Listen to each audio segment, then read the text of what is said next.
Joe Mullings from 160 Studios in Delray Beach, and today I've got Team UK on the field with me.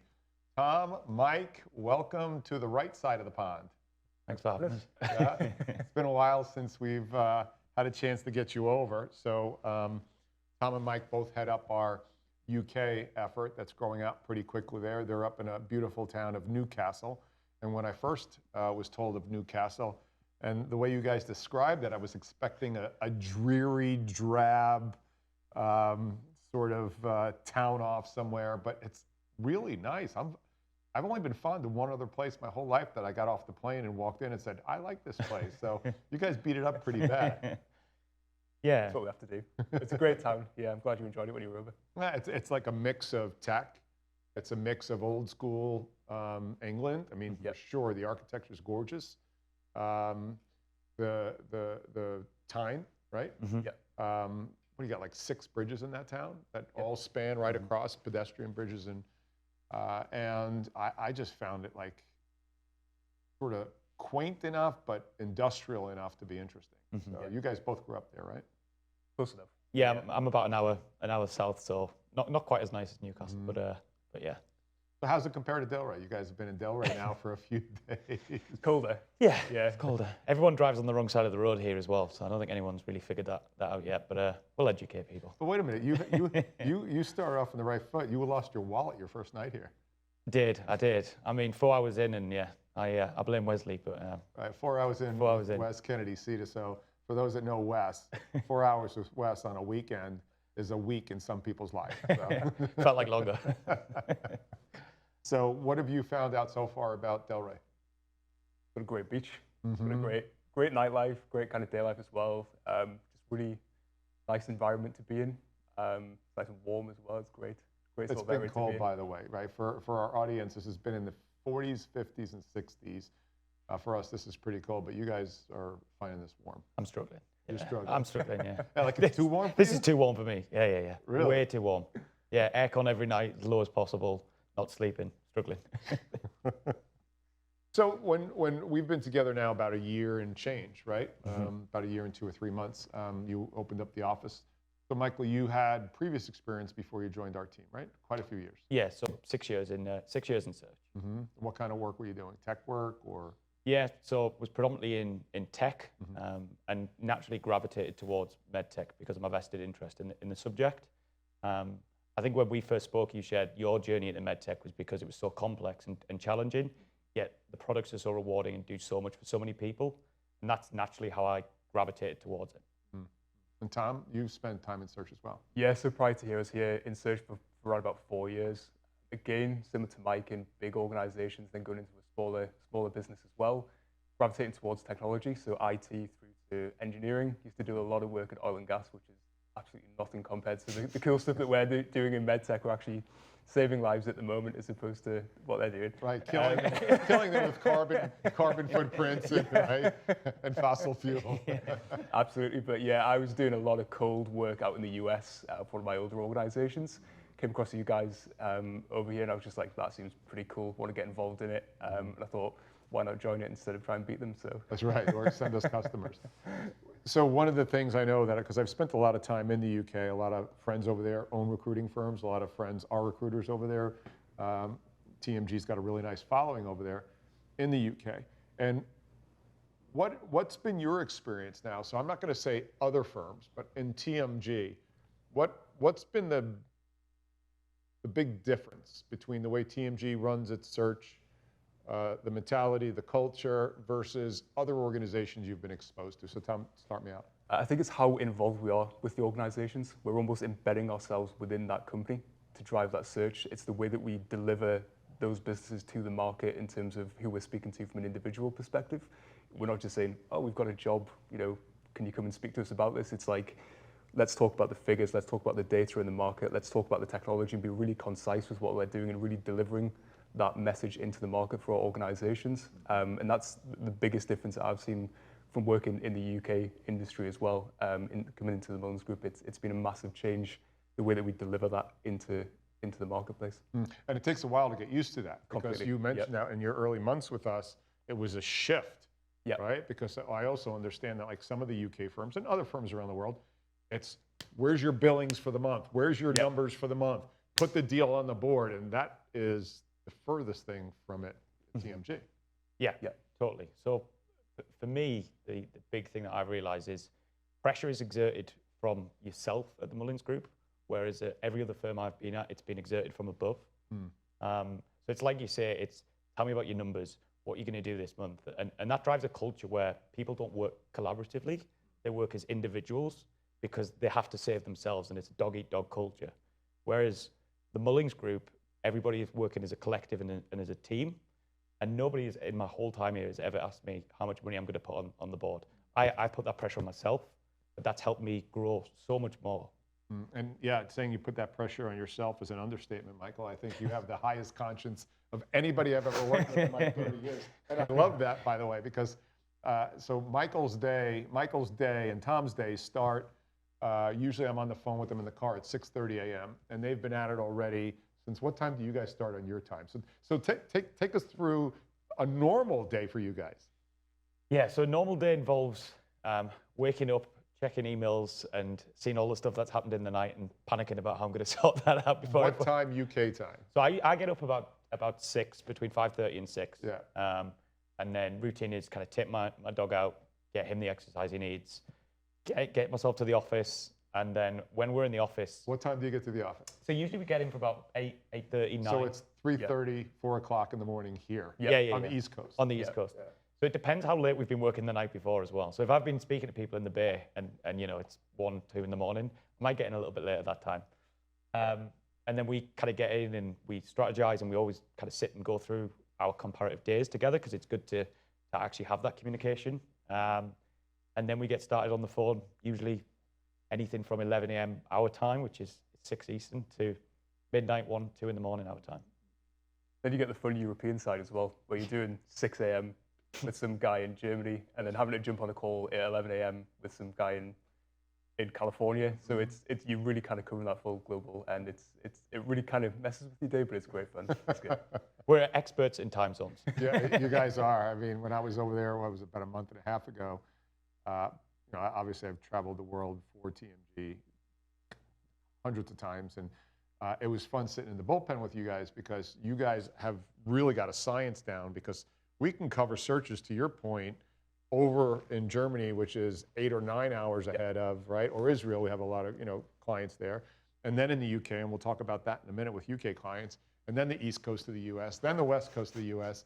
So between, you know, you and Wes and Devin and Jeremy Zarilla and Peck, we've got a whole team that is covering the search in a 14-hour workday. Yeah. Right? Because what's also unique about our firm is almost everything you do is a split. Yeah. Right? Yeah. And that's not the case necessarily where in the UK. No, it's almost you have to win everything yourself and build it yourself. And if you're not successful at that, then you're not successful at helping, you know, a team grow. And that was kind of one thing that I disagreed with about the UK is people have different skills and are good at certain things. But I'd rather have somebody who is great in one area than okay at everything. And because you can build around that, you can adjust to things. So that was one area with the UK. That's right. Yeah, and then with the assets that you have here between Nick and Marco with the marketing team here that builds brand and content like this, and then the search ops, which manages your assets for you, it just allows you to be on the phone with candidates and clients. Yeah, you've got one direct thing that you need to do day to day. Yeah. You often don't need to worry about the things that you had to worry about in other positions. So it's really great to have all of that environment around you. And it makes you feel part of a way bigger organization than we actually are, which is great. And it's amazing that we can get the reach with the likes of the search ops teams, with the marketing teams as well, just with the people that we've got in the business right now. Yeah, and the important thing there is, to your point, while you guys are part of the Psycho TMG, or working 12-hour days, right? You also have the organization working for you while you're sleeping. Yeah. Right? The marketing that's gone out, the brand development, the position briefs, the reaching the candidates, the research teams, and that's just setting you guys up for phone calls. Yeah. And Exactly that worked really well with Wesley, especially in the early days. We did a big project out in the Bay, and I would go to sleep and I'd wake up and there'd be interview or prep arranged, and then vice versa for him. So we were able to double up on things and actually have more hours at our day than other headhunters because of that international relationship. And one of the other things that both of you are bringing to the table for TMG is we have brought quite a few companies, I'd say dozens, from the EU, from the Middle East, and the UK, getting their first feet on the street in the US, whether it's for commercial, clinical, or regulatory. And that's been really a part of the lion's share of the work that you've been doing for us too, right? Absolutely. Yeah, we're working with likes of Proximity, Quantitalysis out of the UK as well, building their teams into Europe, and then being that anchor point to flip them into the US as well, and give them that kind of on-site presence into the US market as well, which has been phenomenal for us and them from a growth perspective. Yeah, and it was funny because I think it was Jenny from Quanta, when we first started working for her, we lost the search. Even though we had crushed like 5 or 6 searches for them when we first started, they said, well, we've got some UK searches here. And I'm like, doesn't matter. I mean, we've done hundreds of searches OUS. Yeah. It says, well, the team here. And then when you guys joined, right, I was like, I made that first call to Jenny. I'm like, Jenny, argument's over. She goes, no, that's okay. But it's, even though our firm is so international in nature, there is a level of comfort that they know that they've got a partner on their soil. Yeah, absolutely. Yeah, and that's right. They can kind of contact us. We often get that with the Dean and Jenny as well, that she can just contact us at any part of the day, whether it's myself or you, Joe, as well. She can contact anybody within the Mullings Group and always get an answer within the hour anyway, for sure. And it's really beneficial for them as they kind of continue to push outwards. Yeah, and so also over the last couple of years, and curious about your guys' thoughts on this, the health tech, med tech space in the UK has just been exploding. Yeah, absolutely. I mean, we're seeing it globally with the amount of investment, but actually investment now isn't just based upon the US market. It's investing in UK and European companies, because 2/3 of companies in Europe within 5 years of commercializing their product are going to the US. The market dictates that. So actually it's almost like all roads lead to home, and the home being the US market because it's such a presence. So we've seen so much investment over recent years with the likes of the Qantas, I think $250 million raise for the largest ever in dialysis, phenomenal amount. So yeah, I've seen it across the shop here. Yeah, and you've got a perfect storm going on because historically the UK hasn't gotten necessarily any smarter, right? You've got that, what do they call it? The gold, I had it written down here. It's like the golden triangle there between Oxford, London, and Cambridge, right? You've got 5 of the world's top 25 universities. You've got a great mind share, but historically, those regions have had great thinkers who wrote white papers and then put them in a drawer and never worried about making a product out of them. Exactly that. And the VC money that's gone into health tech, med tech over the last 3 years, US is number 1, China is number 2, and UK is number 3. And so the amount of technology coming out of that region of the world right now is substantial, between the intelligence, the student, the scientific community, and it's really the gateway to Europe. And they fall outside of some of the European oversight, if you will, and depending on what side of the fence you're on, that's a good thing or a bad thing. And we're doing that in Israel as well, and we're doing that with German clients and bringing them over here to the States. So the stats are crazy. The stats I had, so I thought these were interesting. The fastest growing segments in the UK industry by revenue are medical imaging with a compounded annual growth rate of 10%, in vitro diagnostics 7%, drug delivery 7%, again, CAGR, compounded annual growth rate. The fastest by employment are digital health 28%, 28% year over year, drug delivery 23%, and single-use technology 19%. And UK is the 3rd largest market for medical technology in Europe, worth around 7.6 billion British pounds. So that's a lot of business coming out of there, a lot of pent-up technology.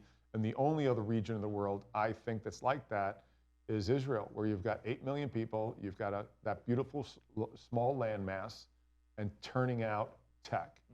And London is starting to become a little bit like that Silicon Valley. Smart people, lots of data, digital health, right? A focus on huge data sets because of the legacy and history of science there.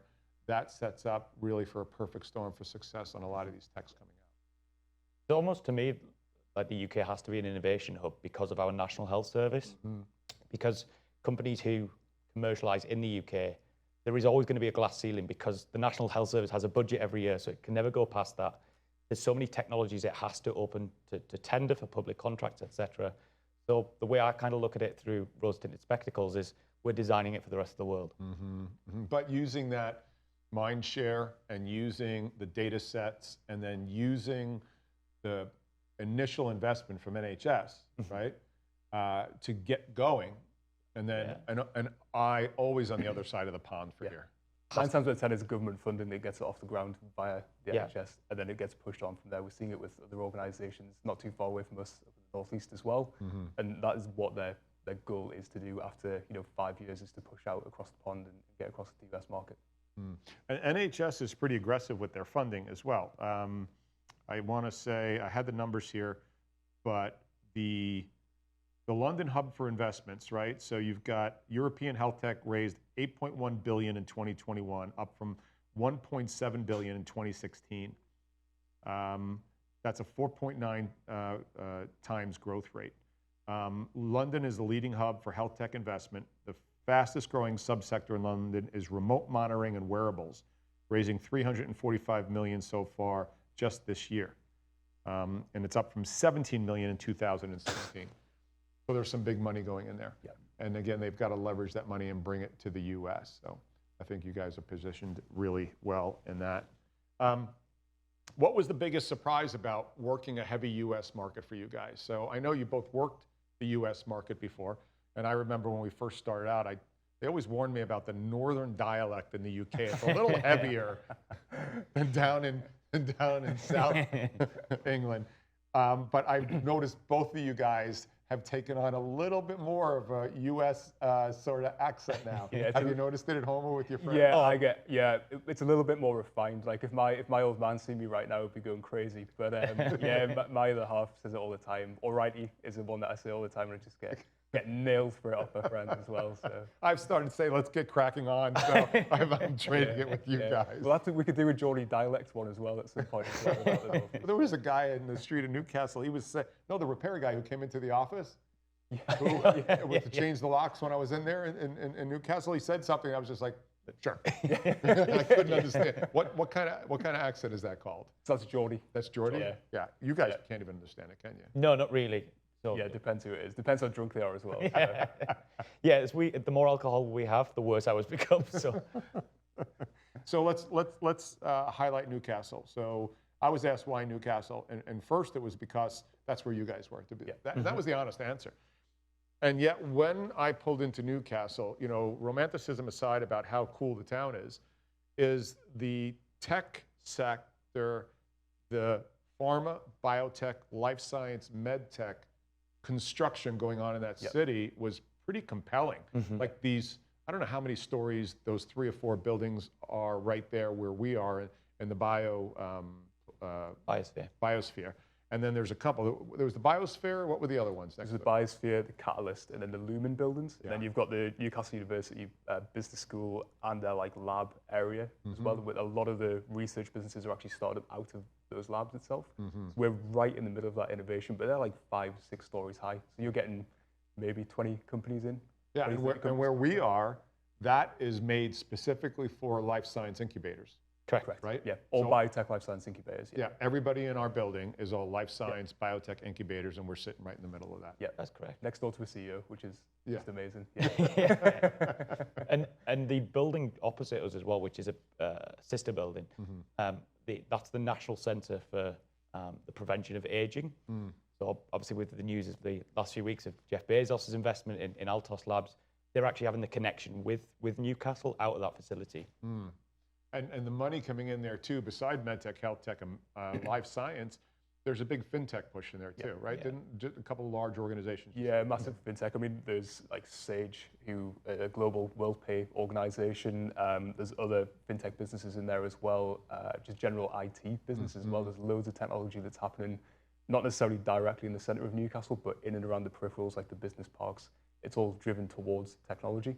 And that is the main focus of the city. I think it's one of the top growing cities in Europe for technology, be that, like we say, biotech, med device, fintech.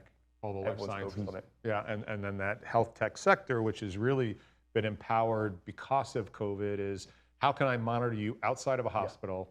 How can I be preemptive and be predictive with you getting sick? And that now has worked its way into the household, worked its way into wearables, worked its way all to sort of, consumer empowered technologies, which I know has been coming out of the UK as rapidly as any other market in the world. Yeah. So you guys are here for what, 11 days, Yeah. right? Right. So Something like that. what do you got planned so far? What's on the dance card? I know you spent time with Wes, and that's a lot. Yeah, I think we've been dragged into playing softball. Tom's been. But anyone not from the US, it's just a terrible game of cricket. Is that what it is? And then we're going boating. You're going supposedly down to Miami, I heard. And I don't know. And then, of course, they're going to take you down to Atlantic Avenue where all the debauchery goes on. High-end debauchery, but debauchery nonetheless. Yeah, absolutely, yeah. Well, gents, it's been great chatting with you about bringing TMG to another sort of continent. I'm so proud of what we're doing over there. And you guys are crushing it, and our clients are telling that as well. So Thank you. I think this time next year, we'll probably have a whole little tribe coming over here, spending some time with us while the rest of them freeze their butts off. So, That's the plan. Yeah, thanks so much for the opportunity as well, Joe. yeah, Been great. Likewise. of course, yeah. So that's it. We've got our boys from the UK here about to do some damage for the next week. I'm Joe Mullings from 160 Studios. Be well.